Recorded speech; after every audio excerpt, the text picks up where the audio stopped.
Good evening. It is 6:05 and I'm here putting your link in right now for your PDF.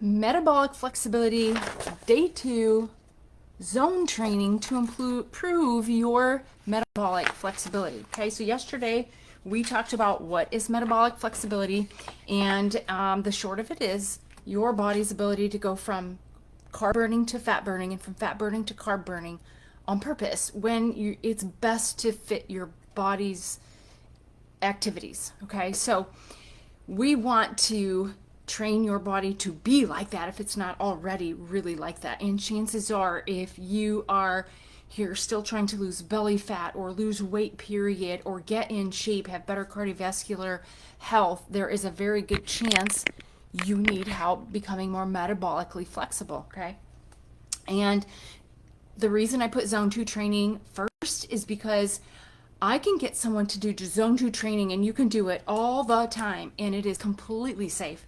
Okay. We're talking about nutrition tomorrow. Nutrition is harder to get people to change. All right. It is harder to permanently change, but zone 2 training, it's hard to get people to do it, but it is so safe and easy. Okay. And I'm going to tell you about it. I'm going to kind of read from the paper, the printout that you have today. Okay. And again, the reason that I chose it before nutrition to talk about is because of how safe it is. You could start this tonight. You could start this tomorrow. And I've heard twice this week people mention doing certain floor movements in front of the TV, and I can't tell you how important that is. And I really wish that that would spread like wildfire amongst more people. If you're going to be in front of the TV, why not do some movement? Sure, get some relaxation, but why not do your movement if you're going to be there anyway? Okay, so zone 2 training is training continuous exercise while keeping your heart rate in a zone 2. Okay, we're going to talk about what is zone 2, what is zone 3, zone 4, zone 5. Okay. I'm just going to start by saying you have a maximum heart rate, okay? Typically, we do this little calculation. We go 220 minus your age. That is your maximum heart rate. And then we multiply that by percentages to go into zones, okay? I personally like to do what's called the MAF method, which is the maximum aerobic formula, okay? And then that's a 180 minus your age. And then we take the range that's left there, and that is your aerobic or your MAF method section or your zone 2 section. Okay, most of you probably have never heard of the MAF method, so I'm going to try not to use that a lot, but that is how I work zone 2. So for example, I'm 55. 180 minus 55 equals 125. That means that my zone 2 range heart rate is 115 to 125. My favorite thing to do is I put my mountain bike on a trainer in my living room in front of the TV, and I either watch a movie or I listen to a podcast or I listen to an audiobook, and I go for an hour. I keep my heart rate in zone 2 for that hour. Easy peasy, okay? The only thing someone's going to complain about that is they think the seat is going to hurt their rear end, okay? But you can get a recumbent bike. You can do mobility on the floor, and you can still be in zone 2, okay? It's about continuous movement. It's not do it for 5 minutes and then hop off for a couple minutes. Okay, it's not. It's continuous, and there's a reason for that. So here's what I'm going to tell you. If you want to figure out your zone 2, I want you to take 180 minus your age and go 10 points below that, and that is your range. Okay, the answer plus 10 points below. So if my answer is 125, then my range is 115 to 125. Okay, that's about a 10-point difference. I work to keep my heart rate in that range for the whole hour. Okay, now I'm going to recommend starting out for 30 minutes because it's hard mentally to be there for 60 minutes. It's the mental game. It's not that you can't handle, because zone 2, you are not working hard. Okay, you are not working hard. You're not supposed to. Okay, not with zone 2, not with zone 3 either, but zone 2 you are not. You could do this 3 times a week. You could do it every day if you wanted, and you could not hurt yourself. You can only become highly efficient in the way your body's cells work. Okay, I do say, like I said, cycling seems to be the easiest. Running and walking, you can do the same thing, but I can tell you right now, my heart rate zones for jogging, walking are higher than my cycling ones because I've cycled long enough now that I've conditioned myself to cycle well. But if you're going to ask me to go out and do a little jog, I have to work a lot hard. My heart has to work a lot harder for that. So, again, like I point out in your PDF, mobility on the floor. You can do mobility for 20 minutes, 30 minutes. I have nice little routines that I can share with you if you're interested, and you can just do them. There are 4x4s. You do 4 exercises, 4 repetitions, 4 rounds, and you move on to the next one. And you just breathe calmly, and you're going to get great range of motion out of it, and you're going to be able to put yourself into a fat burning mode. Okay. Now, I'm going through my notes. All right. One of the reasons walking is hard for a lot of the women I work with to get up to zone 2, okay? It's pretty easy to get in zone 1, or what we call warm-up phase, okay? But a lot of times people have to walk a little harder, a little faster to get above 110 beats per minute, and most people need to reach that 110. I can tell you right now, if you have an Apple Watch, the Apple Watch is going to expect you to hit at least 110 before it's going to record you as a walk, okay? And you need your heart rate to come up. So a lot of times what I'll tell ladies is just maybe some arm work, okay? Walk and press. Doesn't mean you walk hard and jog, but just this right here will help raise the heart rate while you're walking, okay? You want to get your heart rate up, up closer to 110 and stay there for a while and spend some time in your zone 2, okay? You can also get this similar benefit by spending time cleaning your house.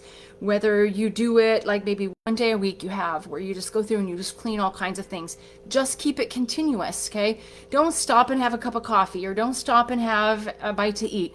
Keep it continuous. Now, I'm not saying don't snack, but keep it continuous to where your heart is continuously helping you stay in this zone training, okay? And you're going to find the effect. Your cells are going to feel that.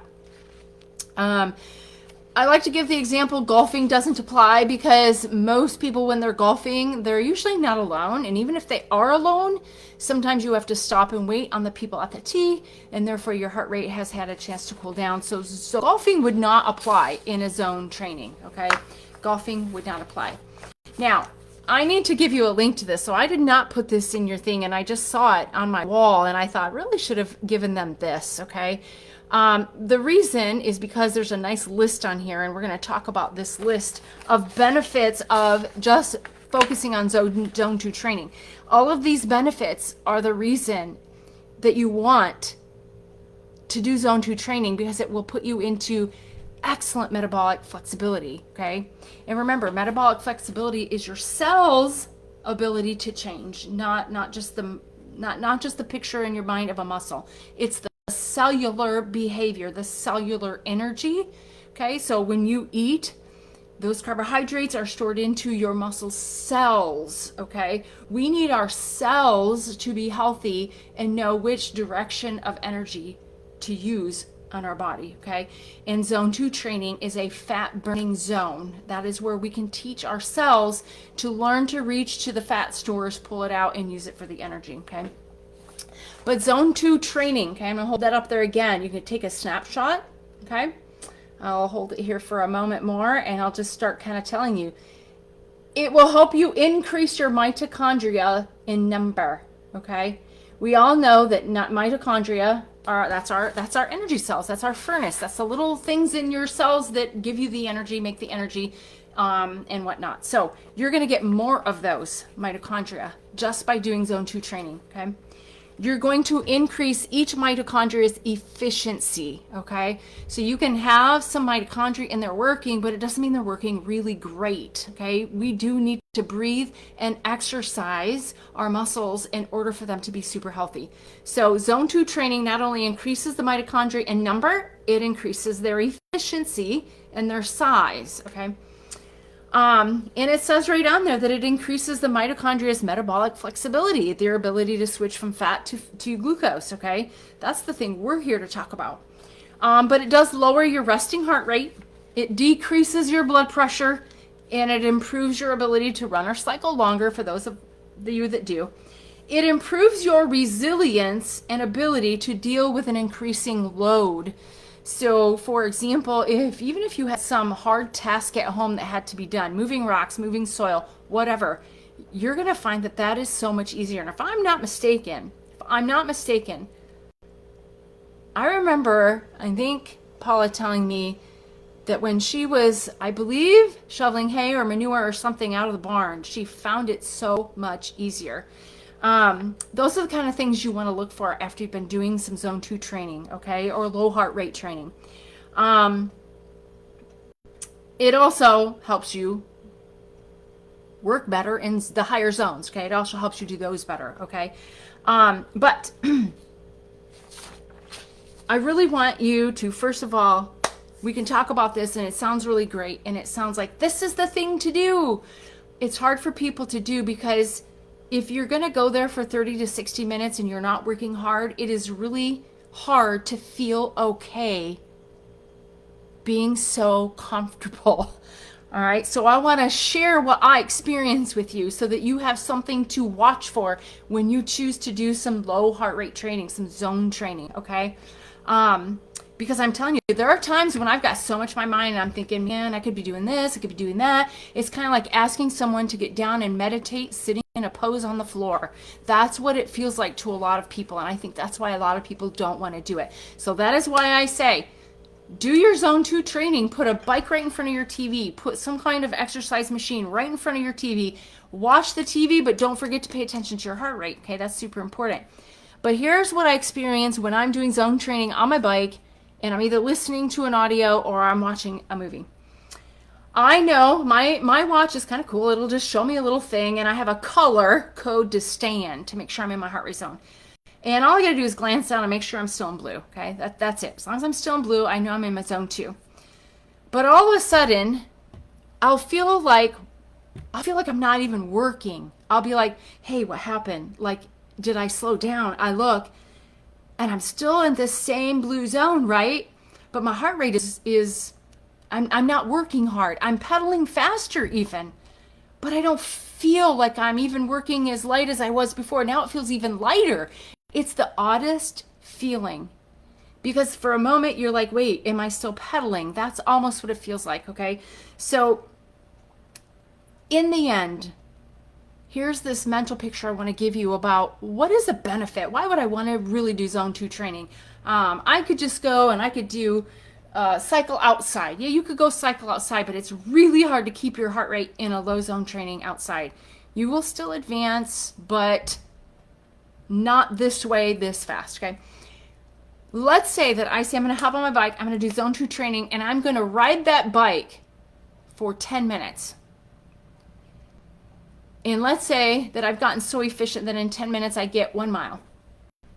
But let's say that I keep doing zone training every night. I'm practicing my zone 2 training every night.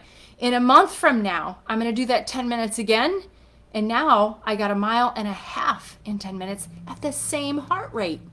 My body did not have to work any harder, any lighter, but I got further. So what's happening is you're teaching your heart to get so strong that instead of pumping lots of squirts of blood into the body, it's getting more efficient at pumping more volume per squirt. And then you get all this work out of that. It's really quite amazing.